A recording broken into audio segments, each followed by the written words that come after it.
Okay, so we're on our way home from the hospital, and we accomplished absolutely nothing. This isn't the first time, probably won't be the last, and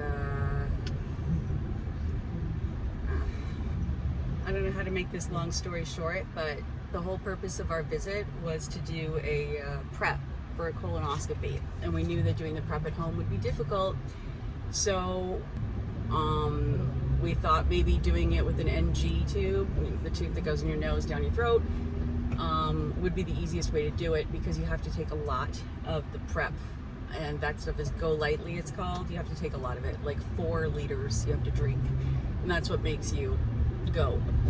So anyhow, we got to the hospital at about 2 o'clock in the afternoon. You would have thought they would have been ready for us, but they weren't, which was shocking because we had planned this for over a week.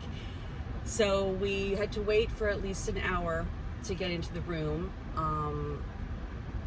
Gave us a good chance to meet every security guard in the hospital, because we all know how well some of our kids can do with waiting.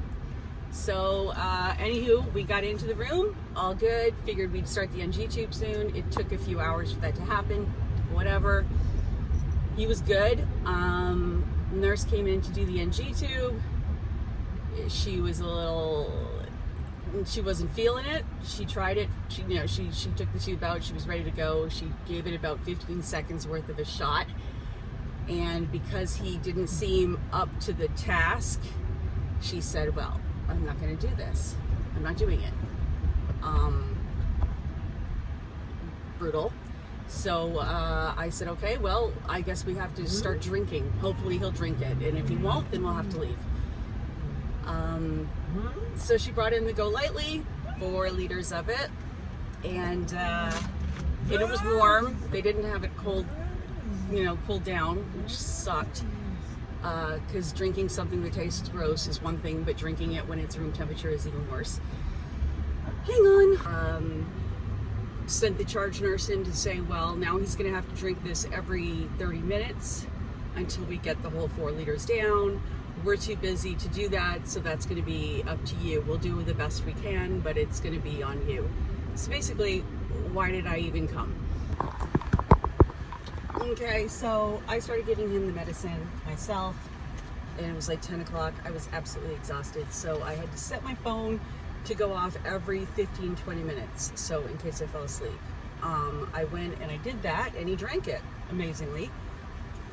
By about 11:30, I was beyond exhausted, and I was so afraid that I was going to fall asleep, and that would be a waste, because then he wouldn't have drank all the prep. So I called the nurse, and I said, is it possible for you guys to come in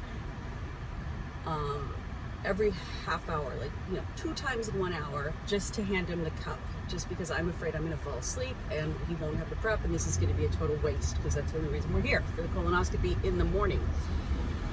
So they agreed, all good. In a quarter mile, turn left onto Cotner Avenue. So I woke up at about 4. Mom, where are you going? We're going to go to the LA Zoo. We're going to drive past. And they wanted to let me know that they had got the orders from the doctor, and that his colonoscopy isn't scheduled until 3 p.m. the next day. Holy crap. So he hasn't eaten, drank, other than the Go Lightly, since 2 o'clock. Or since, he hasn't eaten or drank since 2 o'clock, since we got there. And now they're telling me it's not going to be first thing in the morning. Well, it's going to be 3 p.m. the next day. What are you doing? I'm just telling the story of what... Okay, I'm going to finish it fast. So it's 4 o'clock in the morning, and they tell me he's not going to have his colonoscopy until 3. I'm in shock, and I'm pissed. So I tell them, okay, please let us sleep then. Let him sleep, because this is going to get ugly in the morning. And let's start, because he had already done about 2 liters of this drink. Let's start again in the morning time. Let's let him have some sleep. They agree. 9:30 in the morning, we wake up. We're about to start, doing the drinks again. And remember, I had expected that this procedure would have happened already, that we would have been in by 9 o'clock and that we would have been leaving at around 12:30. Doctor on call at the hospital, she comes in, and we're at about 12 o'clock now in the afternoon. Keep left to continue on California 134 East. Still have 3 hours to go. He's getting antsy. Now he's getting his backpack. He's done. He's ready to leave. He's not doing this. Continue on California 134 East. He doesn't want to do this anymore. He's ready to leave. I'm telling them we need to give him something, a Xanax that might help calm his nerves because he's getting really antsy. And they say we can only give him one, and we gave it to him this morning at 8 a.m. Okay, that's going to do absolutely nothing for him, clearly, because he's now ready to leave. Doctor's standing there talking to me, and I said, hey, he's not going to last until 3 o'clock. Clearly, he wants to leave now. Can we please just at least get the blood work done, because 3 o'clock is not going to happen. During this whole conversation, he's standing at the door ready to walk out. Nurse is standing there. It's ugly. I can barely hear her. He's kind of yelling in the background. She's not having it. She's saying, no, stop focusing on the blood work. We're going to talk about the colonoscopy. Me as the mom, no, he's not going to have the colonoscopy. We still have to wait 2 hours, and we're not even prepared. No, it's not going to work. I keep telling her, I'm telling you at this moment, I can tell because I'm his mom that where we're at right now, it's just going to get worse. It's going to get worse in the next hour. You don't understand. If we can at least get the blood test, at least this wouldn't be a completely wasted trip. Nope, she's not having it. At that moment, then she tells me that I need to calm down and relax, and let's start from the beginning. And she's all, and keep in mind, I'm exhausted, I'm stressed, and this isn't the first time I've gone through this at the hospital. I sit down and I said, okay, what do you want to do? Right when I say that, Logan takes off running. I hear the nurse chasing him through the hospital. Then I see the doctor, she goes running. And hey, she was the one telling me to be calm and relax. So I sat there knowing that they were both chasing him.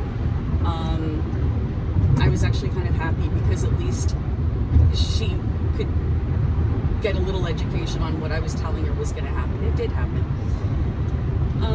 He managed to get to the absolute other side of UCLA. Thankfully, I had my phone with me, and I was able to phone him. He just said he wanted to leave. He was done, which I couldn't blame him. It should have been over by then. He came back. The doctor, I never saw her again. She refused to come back in. I spoke with the nurse. He was a really cool In guy. 2 miles, take exit 5A toward I-5 North, Victory Boulevard. He was a really cool guy, and I explained it to him. I said, she wouldn't listen. She didn't understand. So many people don't understand. And all I wanted to do was at least get the blood test. And now we've got nothing. There was no staying at that point. Logan was ready to go. I packed our bags.